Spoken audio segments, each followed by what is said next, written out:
Hello dear children, good morning. Children, today I am going to start with the rhyming words in your revision paper. Okay? So all of you open your periodic test 2 revision papers. I am going to start with the rhyming words today. In your previous class you have done the revision in missing letters, meanings, right? And in today's class I am going to start with the rhyming words.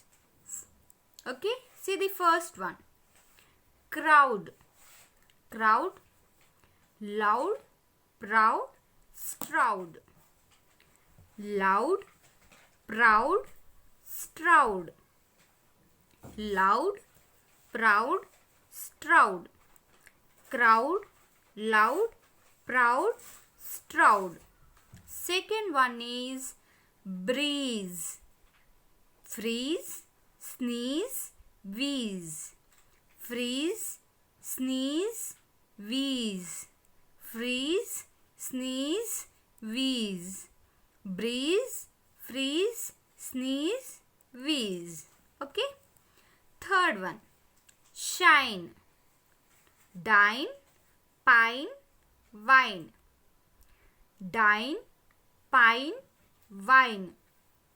Shine, dine, pine, wine. Shine, dine, pine, wine. Next one is dance. Glance, lance, trance.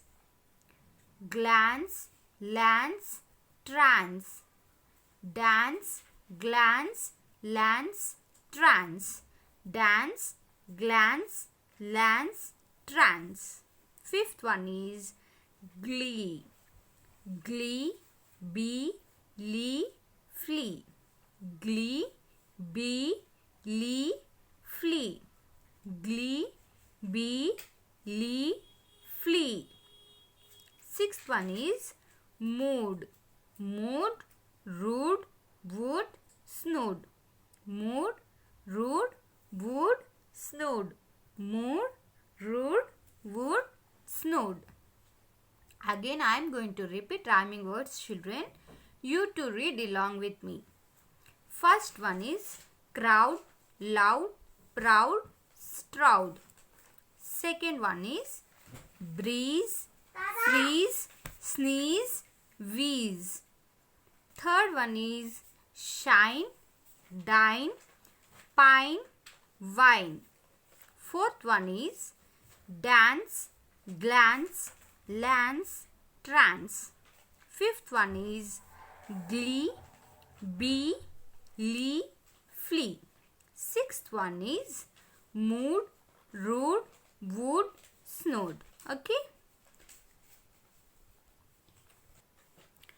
Next, complete the sentences with the simple past forms of the verbs given in the brackets.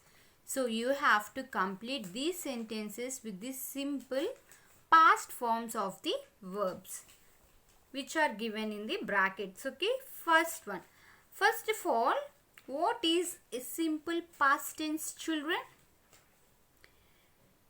When we speak about the things that have already been taken place or that have already been done, we use the simple past tense, right? See the first one.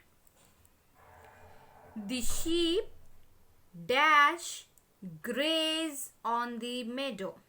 The sheep grazed on the meadow.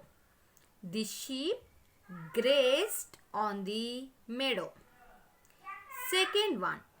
Heidi dash in the mountains of Switzerland. Heidi lived in the mountains of Switzerland. Heidi lived in the mountains of Switzerland. Third one. Heidi did not know. Heidi dash not know how to read. Heidi did not know how to read. Fourth one. The housekeeper dash sleep next to his sheep. The housekeeper slept next to his sheep. Again, I am going to repeat the sentences, you to read along with me. The sheep grazed on the meadow. Heidi lived in the mountains of Switzerland. Heidi did not know how to read. The housekeeper slept next to his sheep. Next, complete the sentences with the simple future forms of the verbs given in the brackets.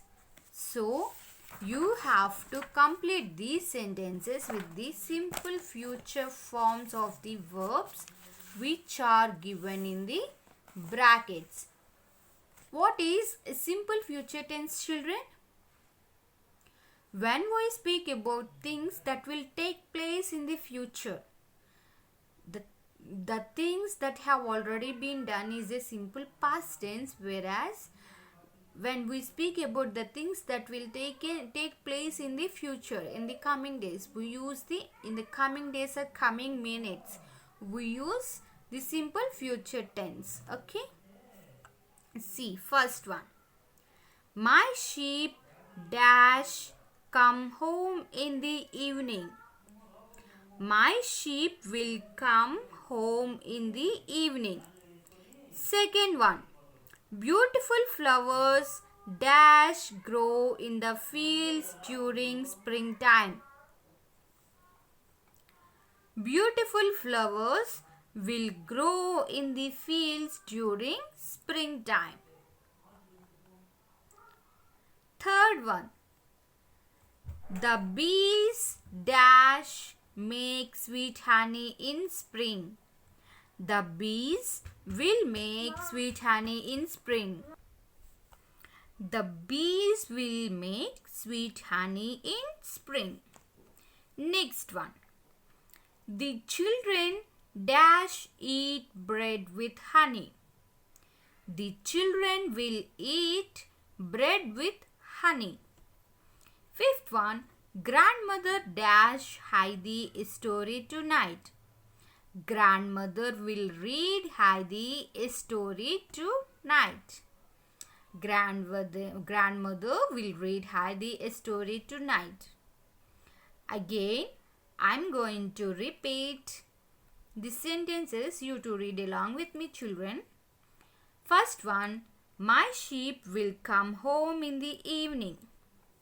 Second one. Beautiful flowers will grow in the fields during springtime. Third one. The bees will make sweet honey in spring. Fourth one. The children will eat bread with honey. Fifth one. Grandmother will read Heidi a story tonight. Next, underline the auxiliary verbs and circle the main verbs in these sentences.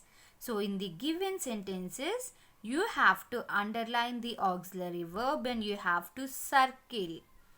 See, I am showing it in the blue color. You have to circle the main verbs in the sentences. Okay. So, what is an auxiliary verb, children? First of all, verb. A verb tells you about an action. Right? And a verb is called an auxiliary verb when it is used with another verb carrying the main meaning. This is called as auxiliary verb. Okay. So, in this given sentences, you have to underline the auxiliary verb and circle the main verbs. See the first one. They have been working all days. So, have been is the auxiliary verb in the sentence and working is the main verb in the sentence. Second one. She does not like to play badminton. So, does not is the auxiliary verb and play badminton is the main verb. Third one. Dash. Did he finish his dinner? Did is the auxiliary verb, whereas finish is the main verb. Fourth one. We have done a lot so far. Have is the auxiliary verb and done is the main verb. Again, I am going to repeat the sentences. You to read along with me, children. They have been working all day. She does not like to play badminton. Did he finish his dinner? We have done a lot so far. So children, you read carefully the four concepts, the auxiliary verbs, the simple future forms and the simple past forms and the rhyming words. You will be having test on these four topics. Okay. Bye children. Thank you.